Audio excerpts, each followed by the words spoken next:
Federal Drive is presented by GEHA, Government Employees Health Association, proudly providing health and dental benefits to federal employees and their families. Visit GEHA.com. The Advanced Research Projects Agency Health, ARPA-H, has launched 2 new programs aimed at the kind of tough problems the agency specializes in. One deals with artificial intelligence models to predict drug safety, the other with computation systems needed to design vaccines. We get details now from ARPA-H Program Manager Andy Kilianski. Dr. Kilianski, thanks for joining us. Thank you so much, Tom. Well, let's start with the first one, artificial intelligence. I don't think any agency grant activity, research project doesn't touch on artificial intelligence these days. Testing drugs and getting drugs approved is a 10,000-page, 10-year effort. What are you trying to do here? Yeah, so again, thanks for the opportunity to be here. And you're correct. A lot of the efforts that we're doing at ARPA-H and across the government have a plug-in into the artificial intelligence world. So what we're trying to do in the Catalyst program, which is the AI-enabled tools for drug development, is to really increase our chances of success when candidate drugs enter into the clinical pipeline. Typically there's a few years of preclinical research that happens before. And this occurs with computational models, but also with animal models and other types of wet lab experimentation. That process leads to less than 10% of all drugs that enter the clinical trial pipeline being licensed. Right, so we have a lot of failure, both in efficacy and safety in these drugs. And so what we want to do in the Catalyst program is really create an environment where we can use computational tools to better predict human outcomes based on these preclinical experiments. So the idea would be to avoid that 90%, or at least a good portion of the 90%, from getting into the pipeline in the first place. Exactly. And what we really fail to do well in clinical trials is to represent population diversity across this country. So what we're going to be doing in the Catalyst program is really stressing bringing in human foundational data that's representative of this country from a genetic and environmental background to be able to model, again, in silico with computers, how these candidate pharmaceuticals might impact a wider swath of the population. And is that just a feel-good DEI type of thing, or do we know that there are different effects of a given drug on different segments of the population? No, drug effects vary widely by genetic background, by environment, by a number of different factors. And typically in preclinical models, we use animals, inbred animal models and things like that, which don't have any population genetic diversity. And we're using these tools, right, which have been demonstrated to not accurately recapitulate human physiology. Further, when we get into something like a phase 1 clinical trial, that's typically tens to hundreds of patients. And in a safety evaluation, those are healthy people, young adults to middle-aged adults, 18 to 35 types, and typically don't accurately represent, right, the broader population diversity, both from genetic background, but also from diseases that they have, right, and that they carry comorbidities, as well as environmental factors. Well, the chimpanzees will thank you for this. But it sounds like that there are data sets that can be used, in effect, to digitize what used to be something done to humans and animals. Exactly. So we're seeking to really innovate on the ways that we collect data from human models and human beings, but also from a wide variety of in vitro, ex vivo, organs on chips, these 3D printed organs that we're also investing in, right? Ways to really leverage data from these tools to better simulate our own physiology as humans. And is there the assumption then that what we can know about what's happened already, given all this data about effects, can be backed up into the design of new drugs at the outset? Yes, 100%, right? And the goal of the program is to really innovate on how we get to first-in-human trial approval, right? So we do all these experiments ahead of time, and then a drug developer will go to the FDA and will present a package called a investigational new drug package that details how they've evaluated safety within their candidate pharmaceutical, and they ask for approval to get into a phase 1 clinical trial.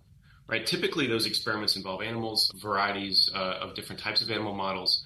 And in this area of drug development, not much has changed over the past 50 years. We still use many of the same tools that we've used while we're innovating rapidly in the upstream parts of drug discovery, target selection, taking 1 billion chemicals and narrowing that down to 10 potential candidates for a given target. What we'd like to do is really bring that innovation into the safety assessment parts of the drug development process. We are speaking with Dr. Andy Kilianski. He's a program manager at the Advanced Research Projects Agency for Health. That's part of Health and Human Services. And the other program we were talking about is the computation systems needed to design vaccines, which I guess is also computationally intensive. What's going on with that program? Yeah, so Tom, you're seeing a theme here in the programs that we're launching. My team and our portfolio's focus is really trying to make biomedical research and development and health research more predictable, right? So we do a lot of trial and error in these things, especially in vaccine and therapeutic design. And so what we'd like to do, this is based on our shared experience with COVID-19 and other emerging infectious diseases, is that we need things on the shelf ahead of a future public health emergency. We need things that can target multiple infectious diseases at once and do this in a way that makes these products commercially viable so that we can maintain the ability to respond to things in the future. So the APEX program is focused on using these computational tools and really pursuing broadly immunogenic protein design in computers and then evaluating those in animal models and in clinical trials. And I heard from the last pandemic, somebody said, I forget who it was, that the ability to rapidly develop the vaccine that we did get for the COVID was because that virus was in a family of viruses that we had already done vaccines for. That's why it only took a year or something. But there's 15 other types of virus that if those came onto the scene, we're cooked as humanity. Is that true? And can this work you're doing maybe branch out from the kind of viruses we're used to the ones that haven't yet gotten out into the wild and start killing people? Yeah, so I actually am a coronavirus researcher by training, and so I did some of that work on the original SARS virus in the lead up to the COVID-19 pandemic. And so you're absolutely right.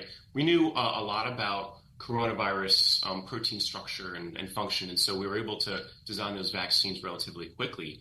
There are other viral families out there in which we know a lot less about, but we know in general what that evolutionary diversity looks like, right? So our program seeks to go up that evolutionary tree to find those real common denominators across viral families and target them from a vaccine and therapeutic design perspective.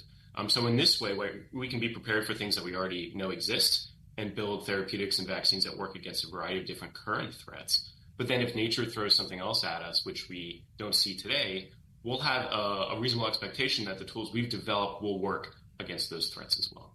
Yeah, so that's kind of like, it's not exactly artificial intelligence, but it is replacing something that's wet with something that's digital. Exactly. Starting from, leveraging these AI-enabled tools and starting from really our best possible multi-target design, as opposed to, the way we currently do these things, which is really one pathogen to one therapeutic or vaccine. We'd like to change that paradigm with the APEX program. And now we've discussed two different programs. What forms do they take? These will be research grants, and how do you carry it out competitively with funding opportunities, that kind of thing? Yeah, so the APEX program was a competitive solicitation process, and we just reached the end of contract negotiations, and that program has started. And so we have 5 teams spread across the country that are comprised of academic labs, NGOs, and industry partners, and they're already off and running and generating data and trying to really go after this moonshot of, can we build a vaccine or therapeutic that works against everything? For our Catalyst program, we just announced that it just launched a couple weeks ago, and so that is open. It's an open solicitation, and we're actively seeking participation from industry as well as academic and NGO partners in that program as well. So these are competitive processes, and we look across what's going on in the biomedical R&D ecosystem, and we select the best proposals that we get in. And how do you know you're always getting the best minds in that biomedical ecosystem? Because there's a really deep tier of players. There's the big well-known pharmaceutical companies, and they have pretty good chops. And there's the big well-known medical schools, and they do too. But there's a lot of startups and a lot of mid-tier companies that can make a thing, and they'll hire the research and buy the research because they can scale it into something they can manufacture. Many tiers. What are your mechanisms to make sure that you're reaching all the potential brains out there? Really appreciate you having me on, because this is one of those mechanisms. I think we face a challenge as a brand new agency within the U.S. government of getting the word out of marketing, what we do, what kind of research we fund, and why it's cool to work with ARPA-H, right? And why it's important to go after these moonshot types of targets. So, we do get proposals in from some of the larger companies, the larger academic labs, right, that you've probably heard of, but we do get proposals in from the startup world. And in fact, with the APEX program, we're funding a startup biotech company who's leading one of those teams. And so we really want to reach into, like you said, every strata of research that's going on across the country, and especially in the AI machine learning space, a lot of those companies might be developing a tool that works for an